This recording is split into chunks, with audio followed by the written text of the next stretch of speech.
Dubai is about to do something no other city on Earth has ever dared. They are shutting down the world's busiest airport. Dubai International, the place where 90 million passengers pass through every year, is counting down to its last flight. Dubai spent billions on making it a global hub. This crown jewel of the aviation world contributes to 13% of the UAE's economy, and yet Dubai is shutting it down. Why shut down an airport that millions depend on every year? The current crown jewel, Dubai International, for all its glamour, is slowly reaching the point where expansion is no longer an option. Its most obvious problem right now is space. DXB was never planned to be the monster it became. It grew in chunks, with one concourse here, another there, upgrades whenever the pressure got too much. That patchwork worked for decades, but now the seams are bursting. The airport only has 2 runways, and those 2 are being pushed harder than almost any in the world. When you have an aircraft landing and taking off every few minutes, any delay,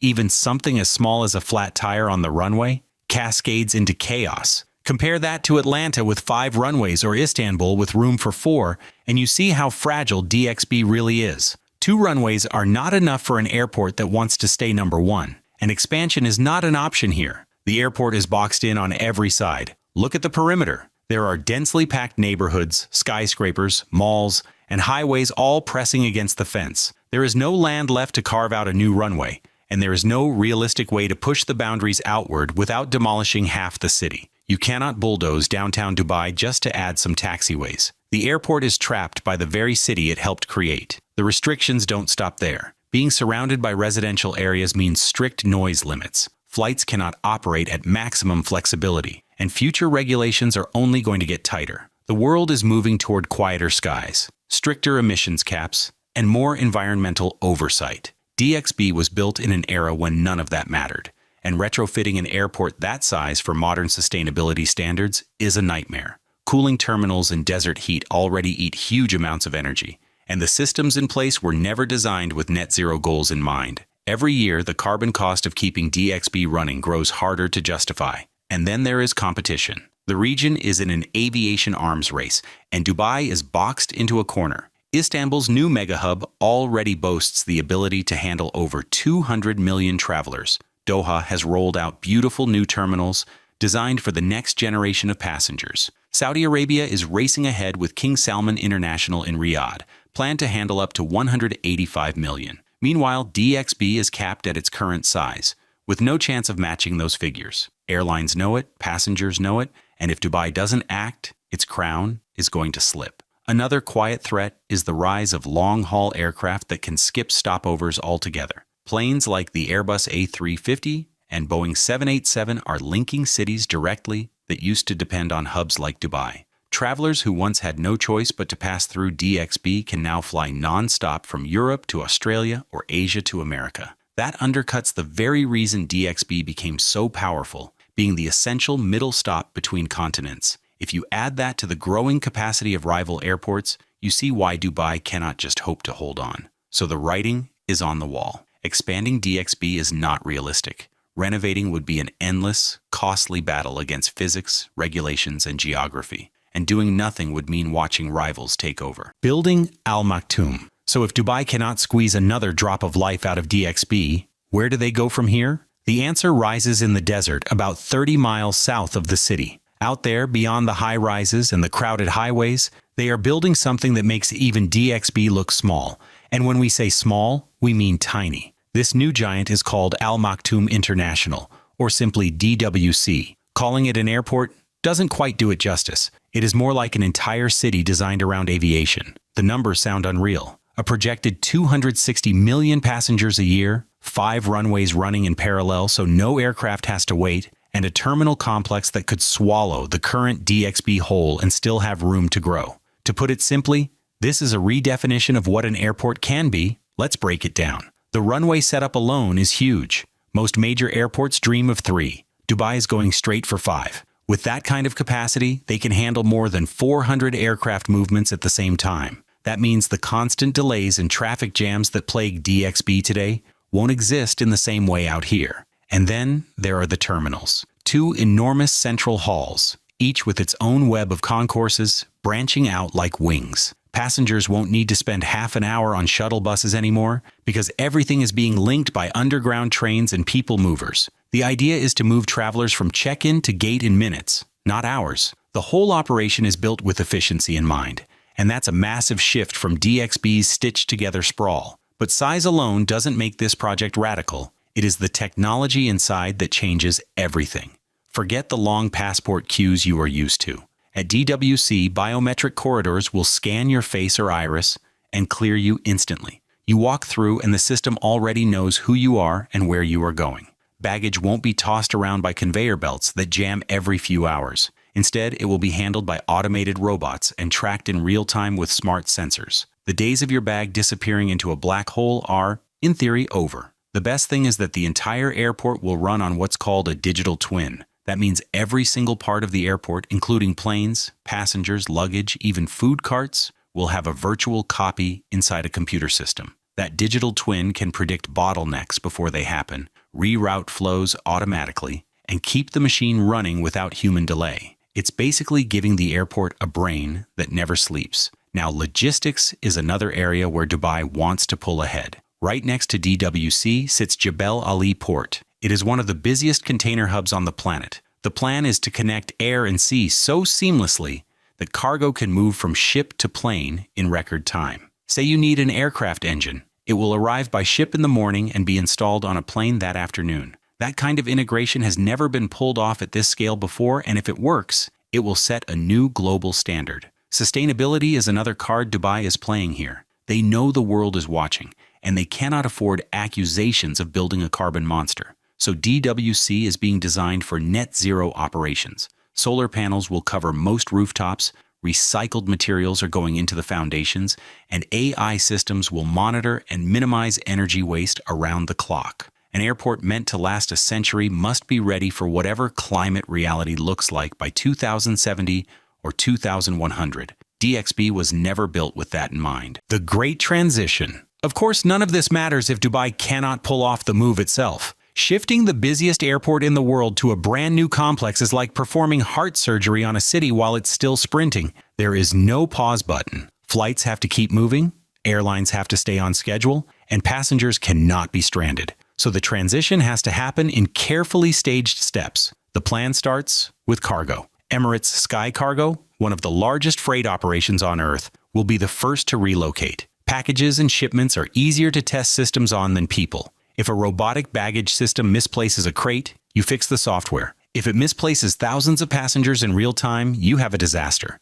So cargo becomes the guinea pig. It will iron out the kinks before the crowds arrive. Then comes the slow shift of passenger services. By the early 2030s, the first big terminals at DWC should be ready for action. Low-cost carriers and seasonal routes will be moved first. This will ease pressure at DXB while giving DWC time to prove itself. The real crescendo will come later, between 2035 and 2040. That's when entire airlines will uproot and migrate south. Emirates, with its enormous fleet, will face the challenge of moving hundreds of planes, thousands of crew, and an entire support ecosystem into the new hub. Every part of the operation, including catering, maintenance, and refueling, will have to adapt overnight. Think about the complexity of that move. You cannot just shut down DXB one day and flip a switch at DWC the next. It's a ballet of logistics on a global scale. Flights still need to take off on time. Passengers still expect their bags at the other end. And airlines cannot afford to lose money in the shuffle. Dubai is betting it can choreograph this move without the kind of chaos that haunted other mega projects around the world. One piece of the puzzle here is connectivity. Dubai knows passengers won't tolerate confusion. So they are already working on a high-speed rail link between DXB and DWC. 45 minutes, airport to airport, with your baggage checked straight through. That means if your outbound flight leaves from the new hub but your connection lands at the old one, you don't need to panic. Systems will sync, luggage will follow, and you will still make it to your gate. They are even tailoring the experience by market. British travelers will get dedicated support teams. Asian airlines will get multilingual services, and special notifications are planned so no passenger feels abandoned. The goal is to make the transition invisible for the customer. But of course, the real question is what happens to DXB itself once the planes are gone. We are not talking about a small patch of land here. DXB covers around 2,000 hectares in the middle of Dubai. It's prime real estate that has been locked under runways for decades. When that opens up, it's like releasing a second downtown, and the plans are anything but boring. DXB City. Welcome to the idea of DXB City. The runways will be turned into leafy boulevards with homes, offices, parks, and cultural centers. The iconic control tower, the one that guided millions of flights safely home, won't be torn down. It will become the centerpiece of a public plaza, a monument to the city's aviation legacy. Old terminals, stripped of duty-free counters and baggage belts, could be transformed into tech hubs and incubators for startups. Of course, before that vision becomes reality, there's the dirty work. Decades of fuel spills, chemicals, and construction debris are buried under those runways. Cleaning all that up means massive environmental remediation. Millions of tons of concrete will have to be broken down and recycled. Soil will need to be detoxed. The scale would make most cities hesitate, but for Dubai, it is another challenge to turn into an opportunity. They are already talking about solar canopies shading new streets, public transport lines slicing through neighborhoods that were once inaccessible, and yes, even affordable housing rising in the footprint of old first-class lounges. If you know Dubai, you know how unusual that last part sounds. But this transformation is mainly about rewriting aviation. When DXB finally fades and DWC takes full control, every flight path on Earth shifts. Right now, chances are high that if you have flown long haul in the last decade, Dubai factored into your route somehow. Once DWC is running at full strength, with a target of 260 million passengers, it doesn't just add capacity. It pulls the gravitational center of aviation further toward the Gulf. Rival hubs are not blind to this. Doha is pushing expansions. Istanbul is scaling up even faster. Singapore is trying to keep its role as Asia's connector. They know if Dubai gets this right, the rest of them are playing catch-up. The real game changer, though, is the model Dubai is chasing. They are not building just another airport with some hotels nearby. They are creating a full-scale aerotropolis, a city where aviation, logistics, business, and lifestyle are integrated. Cargo can slide seamlessly from ship to aircraft because of the direct link to Jebel Ali Port. Passenger terminals won't just connect to duty-free shops. They will plug directly into business districts and digital infrastructure. The entire thing will be orchestrated by artificial intelligence that manages flows, the way air traffic controllers manage planes. In other words, while other airports are still trying to perfect security lines, Dubai is setting up an ecosystem that makes them look like relics. At home, the ripple effects are huge. DWC will create hundreds of thousands of jobs, for example, pilots, engineers, software developers, and hospitality workers. A whole new generation of professionals will build their lives around this hub. The surrounding desert, once barren, will transform into Dubai South, a dense and thriving new city district. Meanwhile, the redevelopment of DXB land will redistribute the population and ease congestion in older neighborhoods. This will also give Dubai a chance to build entire communities from scratch inside the core of the city. And then there is the environmental angle. Dubai knows the world is skeptical of massive projects in the middle of a desert, but if they can pull off net zero operations at this scale, it changes the conversation. They will be able to prove that sustainability and mega infrastructure can coexist. For decades to come, every new airport project will be compared against what Dubai achieves with DWC. If they fail, it becomes another cautionary tale. But if they succeed, they set the standard for the planet. The risks now. Let's be real for a second. This whole move is quite risky, no doubt. Aviation history is littered with projects that aimed high and fell flat. Berlin-Brandenburg in Germany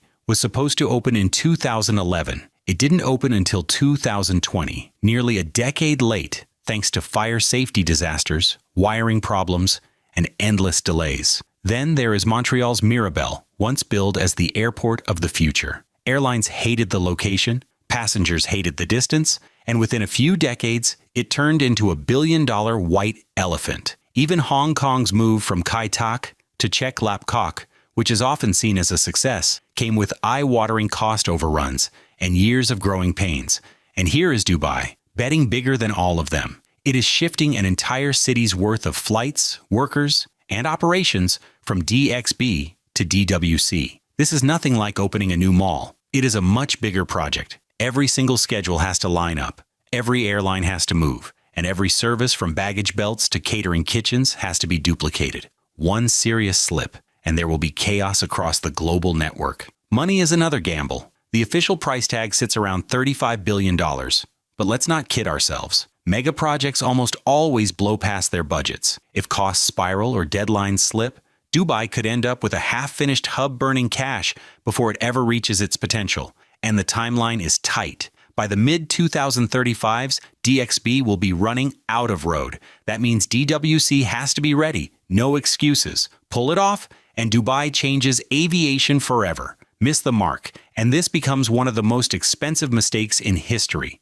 So the question is, does Dubai have what it takes to pull this off? Share your opinions in the comments section below. And before you go, don't forget to hit that subscribe button so you never miss the latest aviation updates. We will keep you in the loop. Goodbye for now.